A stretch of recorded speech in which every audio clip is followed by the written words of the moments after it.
Hey, good day, everybody. Steve Prisbrowski here. Welcome to tip number 36 in this series on 101 tips to ace your next promotional examination. So let's get going here.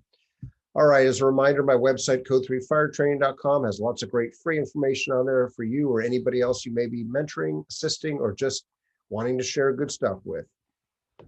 And this series is based upon my my latest book that's published by Fire Engineering Books and Videos, 101 Tips to Ace Your Promotional Exam. Little green box down on the left has a 25% off code you can use when you go to fireengineeringbooks.com. So thank you in advance for your support. All right. In the previous tip number 36, we discussed reviewing the job specification or job description, depending on what your department calls it, to ensure that you're qualified. Now, let's take the time to actually look at the job announcement itself. So the actual specification or description basically gave you the roadmap of what is expected once you're promoted. Now, let's take a look at an actual job announcement. So the one I shared in the previous tip was our fire captain job description. So now let's actually look at one of ours here. So if you look at ours, this is one example of our latest one of our latest ones for the position of fire captain.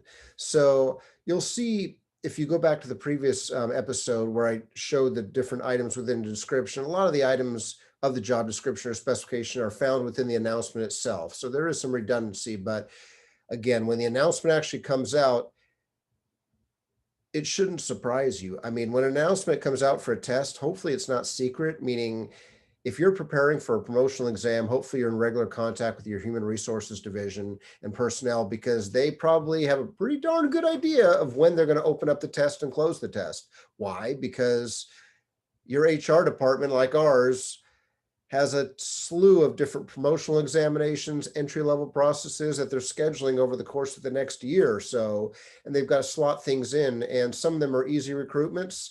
Some of them are very labor-intensive recruitments, depending on the number of applicants. Like for a firefighter recruitment, they're going to, your department gets hundreds, if not thousands of applications. That's going to tax your human resources staff pretty well, versus maybe an internal position for, say, battalion chief that you may only have 5 applicants, a little bit easier. But anyway, communicate with your HR, because when this announcement comes out, usually it's going to be available for, say, 1 week, 2 weeks, 3 weeks to apply. It shouldn't surprise you when it comes out, but it's amazing how many people, oh my God, the announcement's out. I only got like 2 weeks to go. I got to get my app in. No shit, Sherlock. You should have had your app already ready to go. Your resume already updated. It should be a no-brainer to just update it and then boom, hit the send key. So again, I want to take a look at this here. So let's take a look. So sort of like the job description, the position of fire captain, I think the key things that you should highlight, don't worry about the salary. I mean, salary is important, don't get me wrong, but the main things to highlight when you print this out are obviously the submission deadline, noon at October 7th. I know that sounds odd, or this may sound odd, but it's amazing how people, in my experience, sometimes forget the deadline and then they apply like a day late, or they'll submit it like an hour late. Yeah, don't assume it's closing at 5 p.m. I mean, our department closes them at noon, right or wrong. It seems to work well for our staff, but don't just assume thinking, oh, I got another week or I got another few hours. Make sure you highlight that, put it in your phone, put a reminder there, everything. So anyway, the top under the position discusses basically what you're applying for. You're applying for a captain position, the different assignments you may have, what you may be asked to do, and so forth. And if you look at the 5th paragraph down, the long paragraph from the top, one of the things we restarted was a captain's academy, which was awesome, because when I got promoted years ago, it was, here's the badge, don't screw it up, kid. I get it, and that's what most departments do, but we've come a long way, and we actually put our new captains through a 2-week in-house academy, facilitated by our training division, but obviously the instructors include deputy chiefs, battalion chiefs, captains, even firefighters, depending on their subject matter expertise. But anyway, when this announcement came out, it was probably September of 2019. And then we actually gave the candidates a 3 to 4 month heads up saying that, hey, if you actually make the list, we're going to put you through a 2-week academy. As you can see there, January 27th to 31 in 2020 was week 1. And then about 4 weeks later was February 24th to 28th, week 2. So we already expected people to plan their calendars ahead, 4 to 5 months in advance. I mean, if you already had a trip that you paid for to Europe and everything else, and you can't get your money back, I mean, it's not the end of the world. We'll work around it, but we try to do our best. So again, hopefully your department has some type of onboarding process to help indoctrinate you. I mean, it's not the best, it's not ideal, but we're sure trying, I'll say that. So it's better than what we used to have. So anyway, those are sort of the expectations, blah, blah. Below that, you see in the middle of the page, compensation and benefits. Again, you shouldn't be taking a job or taking promotions just because of the salary. And again, don't get me wrong, salary and benefits are important because we got to take care of our families, provide for our families. But why I say don't take the promotion just for the salary is because it's a promotion just for the extra maybe 5 or 10% you're going to get is probably not worth the headaches, trust me, and the extra work and heartache and everything else that goes up every time you go up the ranks. So anyway, so here goes the compensation benefits. Again, an example of duties, just like you saw in the previous episode with job descriptions. Same goes to the top part there. And again, the bottom, the employment standards that we had on the job specification are listed there to make sure that you qualify. Again, highlight these key things. And like I shared with the previous episode, if you've been planning ahead, none of this stuff should be a shock because you've already done your homework and research. But anyway, it's an example of ours. Now, the good news is with the internet, first of all, for your own department, even if you're not ready to take a promotional exam right now, let's say you're not qualified for another 2 or 3 years. Maybe you're a brand new firefighter, you're on the job, just got off probation, you got to wait 3 years, take the captain's test. I get it. Well, not every department has promotional exams every year. Sometimes it's every year and a half. Sometimes it's every 2 years, every 3 years. Ours are supposed to be every 18 months. Sometimes they're longer. Sometimes they're shorter because the whole list is exhausted. So you can't always bank on the schedule, so to speak, unless your department has it set in stone. But let's say you have only a year on the job and you're just off probation and you're planning for the captain's test in 4 years. Awesome. Well, there may be 1 or 2 or 3 tests in between now and when you're able to actually take the test. Make the time to save those job announcements early. I mean, again, they may change over time, but save the announcements so you start getting your head wrapped around what's expected of you. Obviously more stuff that's found in the job description, just regurgitated here to make sure people really know what they're getting into and so forth. And just like on that first page of the job announcement where I said highlight the due date, let's talk about some other items to highlight because a lot of people don't read the fine print. And unfortunately, I've seen people get burned because they don't read the fine print. So like in our job applications here, we do everything online. I know some departments still do hard copies, but we do everything online. It works very easy. If you haven't, here's the thing, if you've been on the job, say 10, 15 years and you're not used to online applications, to get familiarized with it because they can be a little clunky if you're not used to it. So anyway, we require our applicants to submit everything online. We lay it out right here, what you expected to do. If you looked at the previous page there, it showed the requirements to apply. If you had 4 years on the job, we required so much education, so much experience. If you had 6 years, 8 years, so much education, so much experience. Well, we know you, but we don't know you, nothing personal. So we require people to upload a resume, as well as copies or proof of all those educational documents that they say they possess. And you may say, why don't they trust but verify? They should trust me. Well, nothing personal, but in my 25 years on the department and 30 years in the fire service, you think all this stuff is pretty straightforward, but some of it, amazingly, there's at least one person every time that gets confused by what's required and or just submits it thinking, they're not going to check anyway. And it's not like they're trying to game the system or cheat the system, but they don't have the qualifications. They think they have the qualifications in their mind, but for whatever reason, they don't. So that's why we trust but verify, nothing personal.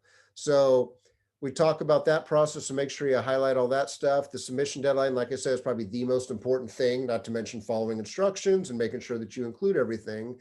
Obviously late submission, resumes and proof of education will anything late won't be accepted. And you may go, why do you have to put that on there? Isn't that like a no shit, Sherlock? You'd think, but ever again, there's always somebody, and well, it didn't say I had, I know. We have to sometimes write things down.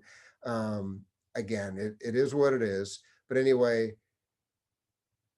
one of the high points here in the middle there under the submission deadline, in the middle of the page where it says the education and years of service requirements must be successfully completed by the time of closing of the announcement.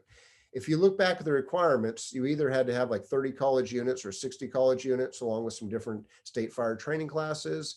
I went more into depth in the last tip on the same position of ours. But anyway, it says here that it must be successfully completed by the time of closing the announcement. So let's say that you're finishing your college class October 9th, 2 days after. Well, it doesn't qualify. But like I mentioned in the previous tip, never say never. I mean, if we were to only get like 2 applications and we were hoping for 10 to 20, there's always a chance we could extend the deadline. Or if somebody's submitted something with, a request to say, hey, you know what? I'm not going to have those last 2 units done by the 7th, but I will have them done by the 9th. Never say never. I mean, I've seen stranger things happen. Also, right below that, the examination process. This is something to highlight as well, too, when you're making your notes as you're preparing. The examination process, we're up front. It's going to consist of a written examination, 100-question multiple choice test, and an assessment center.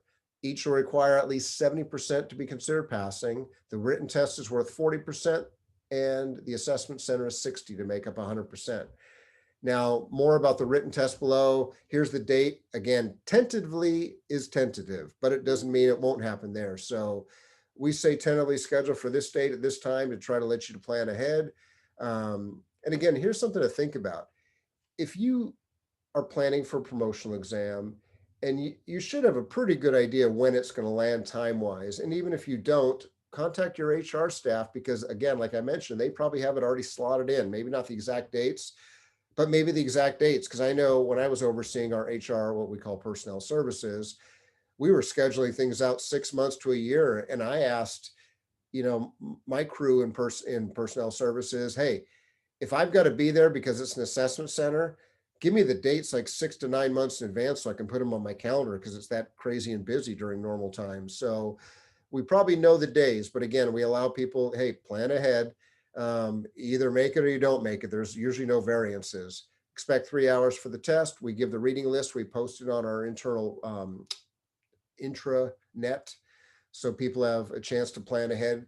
Now, if your department requires a written test, odds are there's a reading list. The problem is, like in most departments, the reading list is a stack of books about this thick, big, thick books where we maybe take 2 questions out of each book. And I know there's a lot of debate about, why do we even bother having a written test? You're already a firefighter. I mean, why should we have a written test for captain or battalion chief? Well, it's a good discussion and a good debate, I guess. But I think I lie on the fact that, you know what, I mean, there's good information in those books, and there's nothing wrong with studying. And you know what, you're actually going to learn some things by going through the reading list, and that's why it's critical. Don't expect to go through that stack of books in a month or two. You should have that reading list already purchased for your own library like a year in advance. Most reading lists don't change that drastically. Again, it should be public information.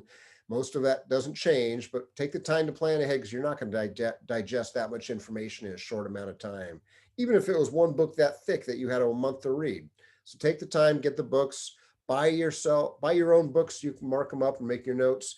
And then if you pass the written test, and another reason why I think a written test is important, it's a weeding out mechanism of those that are prepared versus those that haven't, and those that are ready, hopefully, to step in. And it doesn't mean you're better if you pass the written test or smoke it. It just means you're probably more prepared, and then from there, those who have participated in the written examination are eligible to participate in the assessment center candidate orientation, which is scheduled for Wednesday, December 11th. So you've got about a month after, I mean, actually a little more than a month after the written test to go to the assessment center, which is then the following week, December 18th and 19th. So anyone that passes the written test with 70% or better goes to the assessment center.